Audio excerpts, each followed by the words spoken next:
6 দিনের পচা লাশ, কি গন্ধ, মাছি উঠছে। আমাদের এসব দেখলে হবে? যেভাবেই হোক লাশটাকে তুলে পোস্টমর্টমে পাঠানোর ব্যবস্থা করতে হবে। স্যার, এই খুনের পিছনে ওর বড়ই ষড়যন্ত্র আছে। ওর মতো ছেলে পাড়াতে একটাও নাই, বেচারা সংসার করে সারা জীবন বিদেশেই পড়ে থাকে। বাড়ি আসা কদিন হইতে না হইতে ছেলেটাকে এইভাবে খুন হতে হলো। এই খুনের আমরা বিচার চাই।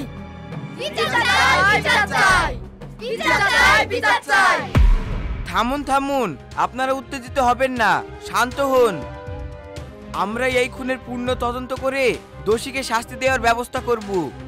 এই হাবিলদার, লাশটাকে গাড়ি দিয়ে তোলার ব্যবস্থা করো। ঠিক আছে স্যার।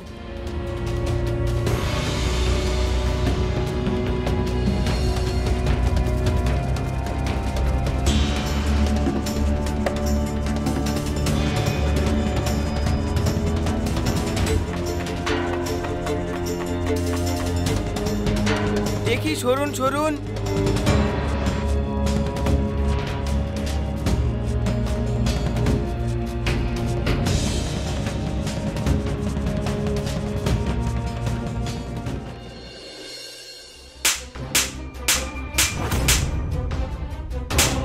বল আগে, তোর স্বামীকে কেন মেরেছিস? না ম্যাম, বিশ্বাস করেন আমি আমার স্বামীকে মারিনি। আবার মিথ্যা কথা বলছিস, তোকে আজ মেরে ফেলবো।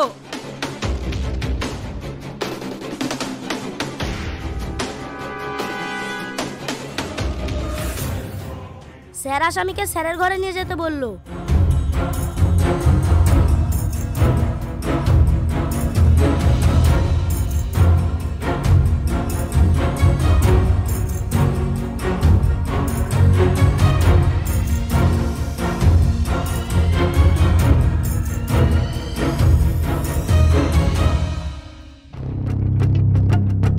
কাল থেকে তোকে এত মেরেও মুখ খোলানো গেল না। সত্যি করে বল, তোর স্বামীকে কে মেরেছে? না হলে তোর মুখ খোলানোর জন্য আমাদের কাছে অন্য ব্যবস্থা আছে।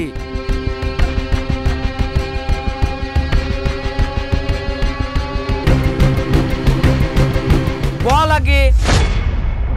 বলছি স্যার, বলছি। স্যার, আমার কোনো দোষ ছিল না, সব দোষ ছিল আমার স্বামীর।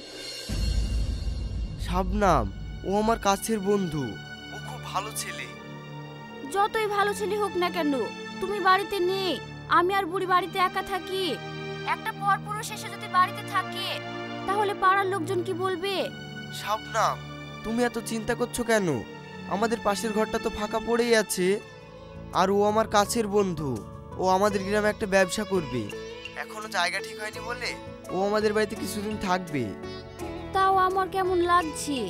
আরে তুমি এই নিয়ে চিন্তা করো না তো, ও খুব ভালো ছেলে। আচ্ছা শোনো, আমি এখন কাজের সাইডে যাব, একটা ঝটপট দিয়ে দাও তো।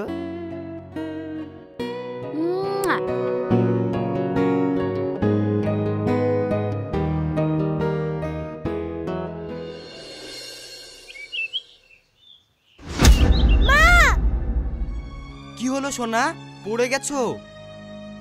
কি হলো মা, কি হলো? ভাবি, মহুয়া পড়ে গেছিল।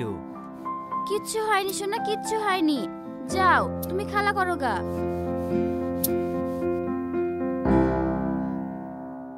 ভাবি, তোমাকে একটা কথা জিজ্ঞেস করব? হ্যাঁ বলো।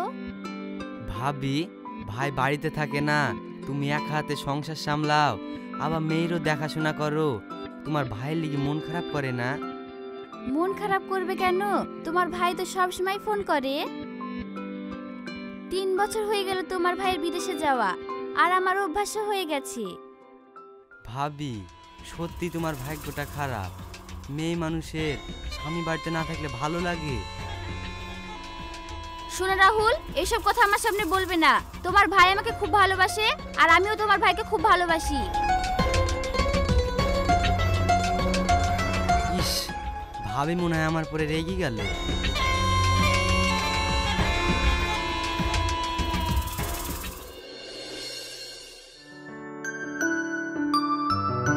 হ্যাঁ আব্বু, বলো। কি রে বাবু, ব্যবসার জন্য যে জমিটা দেখার কথা ছিল সেটা হলো? হ্যাঁ আব্বু, জমির কাগজপত্র দেখাশোনা চলছে, সবকিছু ফাইনাল হয়ে গেলে আমি তোমাকে জানাবো। তাহলে তুই এখন কোথায় আছিস? কোনো হোটেলে? না না আব্বু, আমি আমার বন্ধুর বাড়িতে থাকি। ঠিক আছে, তাহলে আমি রাখছি। সবকিছু ঠিকঠাক হয়ে গেলে আমাকে জানাস। ঠিক আছে আব্বু।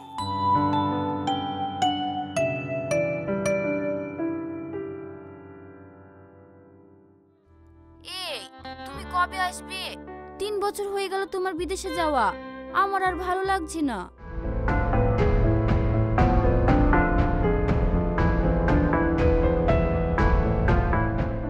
আরে পাগলি, চিন্তা করো না, আর তো একটা বছর, দেখতে দেখতে কেটে যাবে। আচ্ছা শাবনাম, তুমি না লাউ গাছ লাগিয়েছিলে, ওই লাউ গাছে কি লাউ ধরেছে?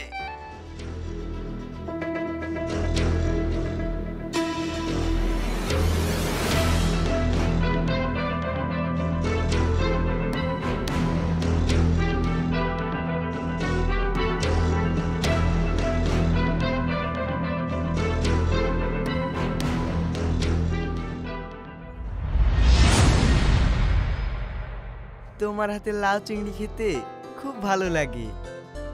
ওই লাউ গাছটা তো ছাগলে খেয়ে নিয়েছে। তুমি যখন বাড়ি আসবে বাজার থেকে লাউ কিনে এনে তোমাকে লাউ চিংড়ি বানিয়ে খাওয়াবো। মা রাহুল কাকু রান্না করতে গিয়ে হাত পুড়ে গেছে। এই তুমি ফোনটা রাখো, রাহুল রান্না করতে গিয়ে হাত পুড়িয়ে ফেলেছে, গিয়ে দেখি। হ্যাঁ হ্যাঁ, যাও গিয়ে দেখো।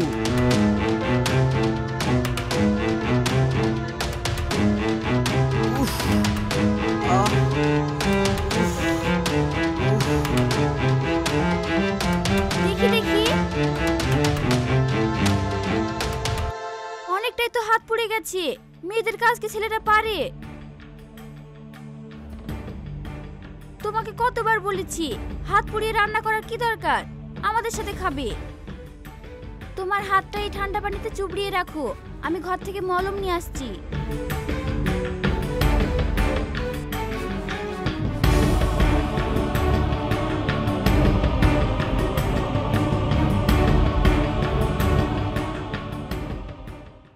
হাতটা দাও।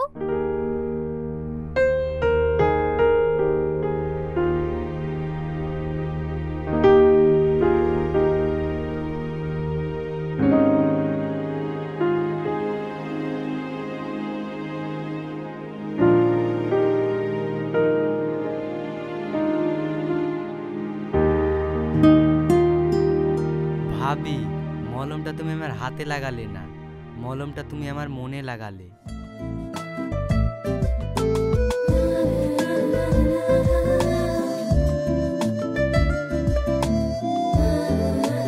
শোনো, আজ থেকে তুমি আমাদের সঙ্গে খাবে, আর একা একা রান্না করতে হবে না।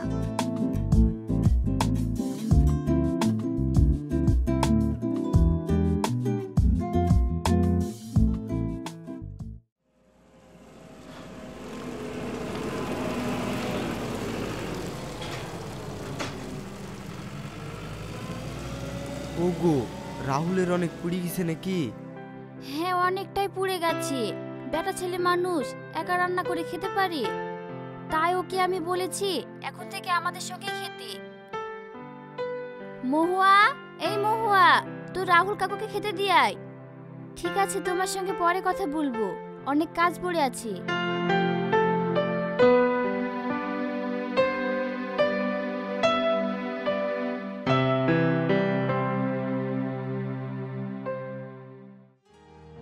সত্যি ভাবি কি ইয়াং, এইরকম বতুই ছুড়া বিদেশে পড়ে আছে। ভাবির লেগে আমার খুব মন খারাপ করে। আমি যেন দিন দিন ভাবির প্রতি দুর্বল হয়ে পড়ছি।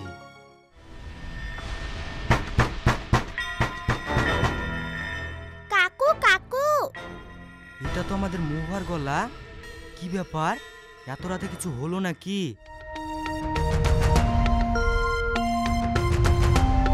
কি হয়েছে মহুয়া? কাকু মায়ের খুব শরীর খারাপ, মনে হয় জ্বর এসেছে।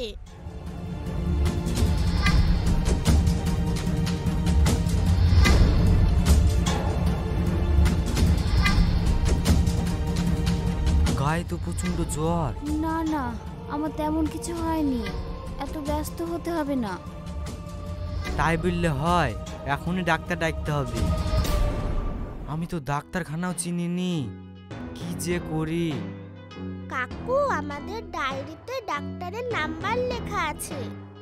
কই নিয়ে আসো দেখি।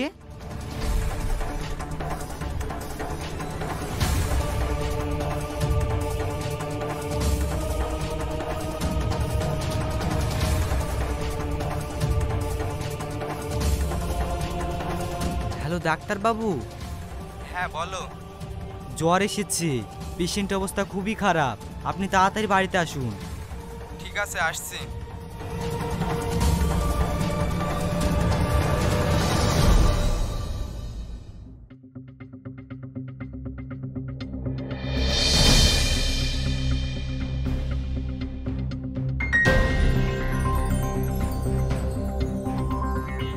দেখি, হা করো,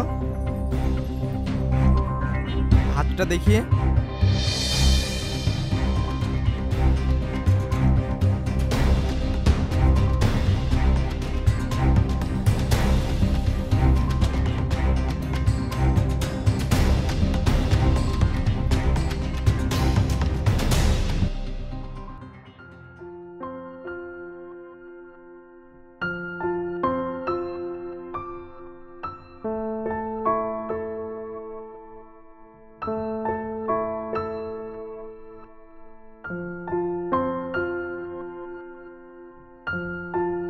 আমি কিছু ওষুধ লিখে দিলাম, এগুলো খেলেই ঠিক হয়ে যাবে, কিন্তু কয়েকদিন রেস্টে থাকতে হবে।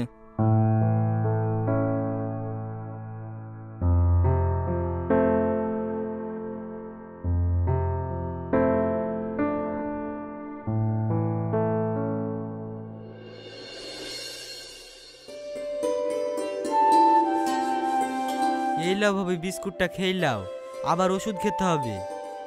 ভাবি, ডাক্তার তোমাকে রেস্ট করতে বলেছে, আজকের দিনটা অন্তত রেস্ট করো। আমার যত কষ্টই হোক আমি সব কিছু ম্যানেজ করে নেব।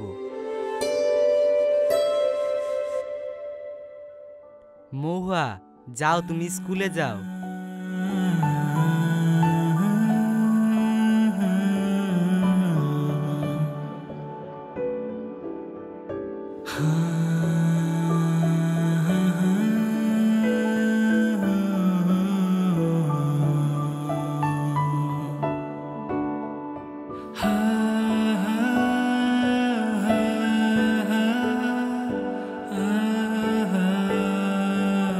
ভাবি, ওষুধটা খেয়ে লাও।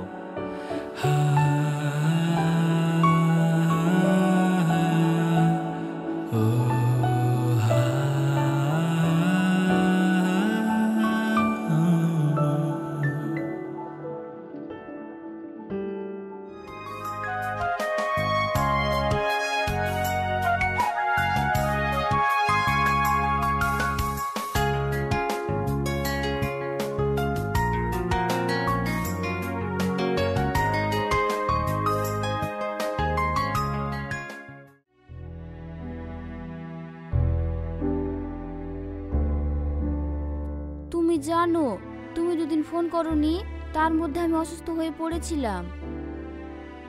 রাহুল যদি না থাকতো না, তাহলে আমার কি যে হতো। ও আমার খুব যত্ন করেছে, খুব খেয়াল রেখেছে। আমি তো তোমাকে আগেই বলেছিলাম রাহুল ভালো ছেলে, ও আমার ভালো বন্ধু। এই, অনেক কাজ পড়ে আছে, এখন রাখছি। রাখবা মানে? কাজের চাপে দুদিন ফোন করা হয়নি, আজকে ফোন করছি, কিছু মিছু দিবা না? উম্মা।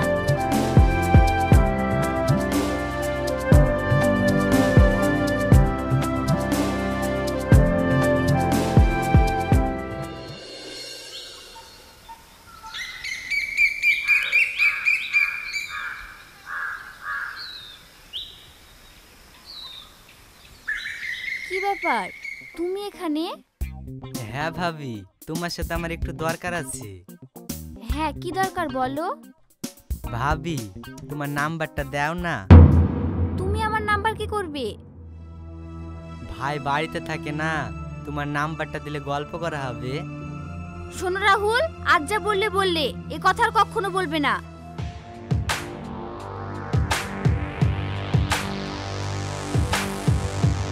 ভাবি, তোমাকে একদিন আমার জালে পড়তেই হবে।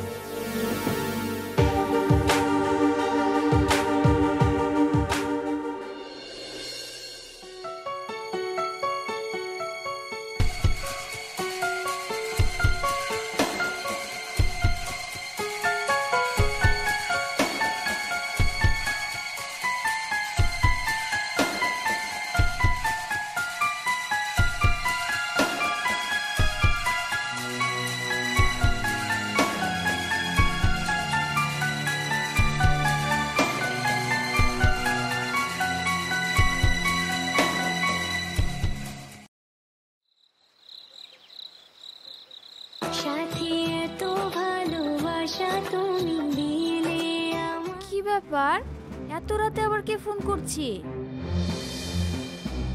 হ্যালো ভাবি, আমি রাহুল। তুমি আমার নাম্বার কোথায় পেলে? এত রাতে ফোন করছো কেন? তুমি নাম্বার দিবা না বলে কি আমি নাম্বার পাবো না? আমি নাম্বার জাদুগিরি পেয়েছি। ফাজলামো করো না, সত্যি করে বলো তুমি নাম্বার কোথায় পেলে? যেভাবে হোক পেয়েছি, কিন্তু বলা যাবে না। ভাবি, আমার না তোমাকে দেখতে ইচ্ছা করছে। বকো না তো, রাখো ফোন।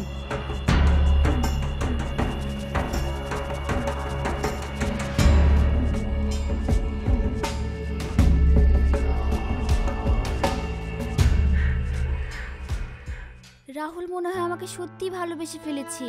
আমি যখন অসুস্থ ছিলাম তখন ও আমাকে নিজের হাতে খাইয়ে দিয়েছে, আমার কত সেবা যত্ন করেছে, স্বামীর মতো সব কাজ করেছে। ওকে কি আমার দূরে ঠেলে দেওয়া ঠিক হচ্ছে? হ্যাঁ রাহুল, বলো। এই তো আমার লক্ষ্মী ভাবি, এইরকম মিষ্টি মিষ্টি করে কথা না বললে হয়? ভাবি, তোমার মতো এত সুন্দরী বউ রেখি ভাই বিদেশে থাকি কি করি? আমি হলে থাকতেই পারতাম না, সপ্তাহে সপ্তাহে বাড়ি আসতাম। এই, তোমার ভাই ফোন করছে, রাখো।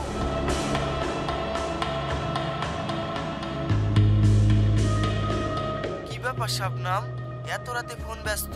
কে ফোন করেছিল? ও, মা ফোন করেছিল, মার সঙ্গে কথা বলছিলাম। আচ্ছা ঠিক আছে। শাবনাম, তোমার অ্যাকাউন্টে 50,000 টাকা মেরেছি। দুদিন পরে মারার কথা ছিল যে, আগেই মেরে দিলা। তোমার কাছে থাকাও যা, আমার কাছে থাকাও তাই, তাই মেরে দিলাম। আচ্ছা ঠিক আছে, অনেক রাত হয়েছে, এখন রাখো, কাল কথা বলবো।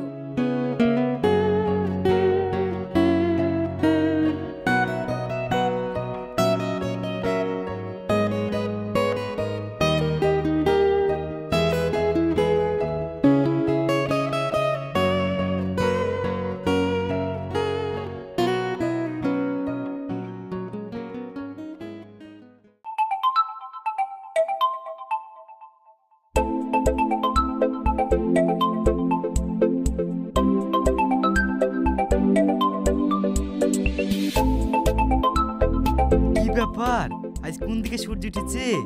ভাবি আমাকে ফোন করেছে? হ্যাঁ ভাবি, বলো।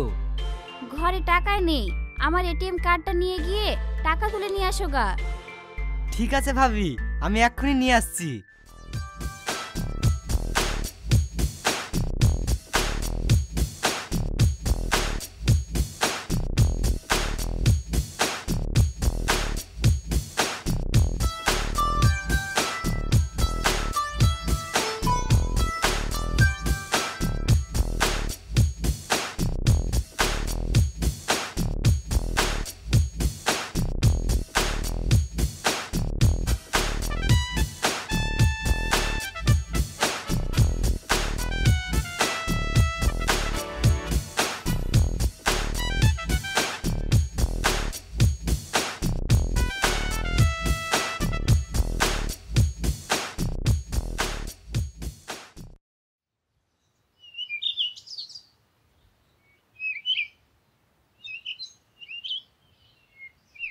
এই নাও ভাবি টাকা।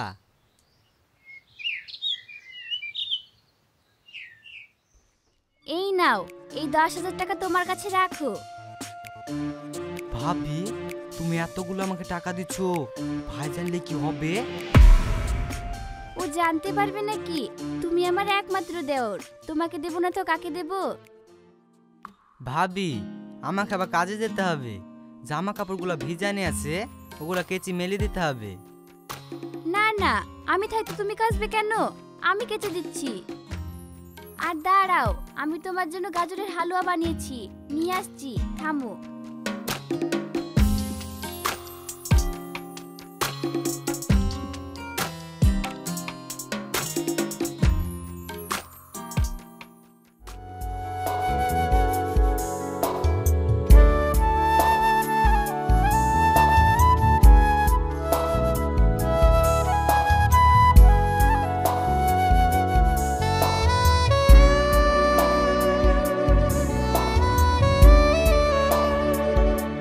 ভাবি আমিও তোমাকে খাইয়ে দিই।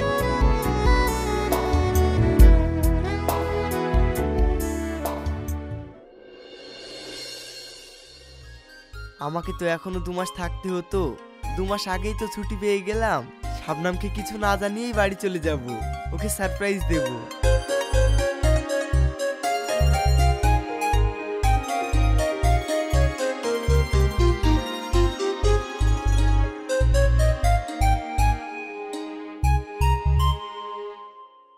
ভাবি মুহা বাড়িতে আছে? না তো, বাড়িতে নেই, স্কুলে গেছে। তাহলে আমি আসবো নাকি? হ্যাঁ হ্যাঁ, আসো।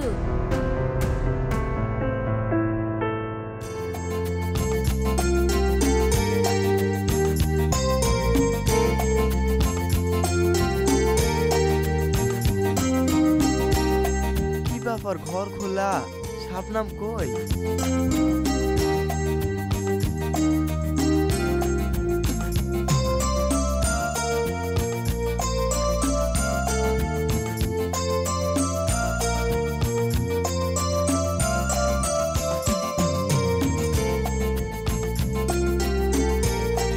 ও, তার মানে শাবনাম ঘুমিয়ে আছে। আজকে ওকে সেই সারপ্রাইজ দেব।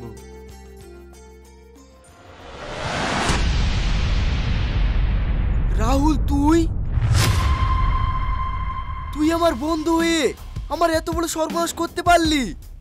তুই ব্যবসা করবি বলে জায়গা পাচ্ছিলি না, তোকে আমার বাড়িতে থাকতে দিলাম, আর তুই আমার সঙ্গে এত বড় বিশ্বাসঘাতকতা করতে পারলি? তোকে আজ মেরেই ফেলবো।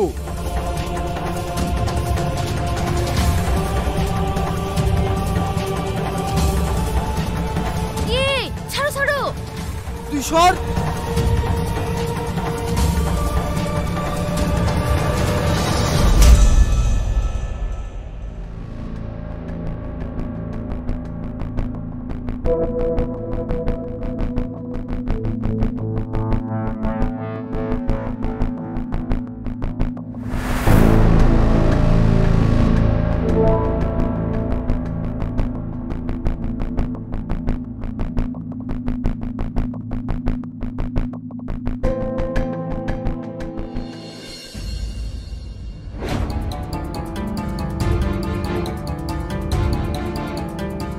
অবৈধ সম্পর্ক রাখতে গিয়ে নিজের স্বামীকে মেরে ফেললি।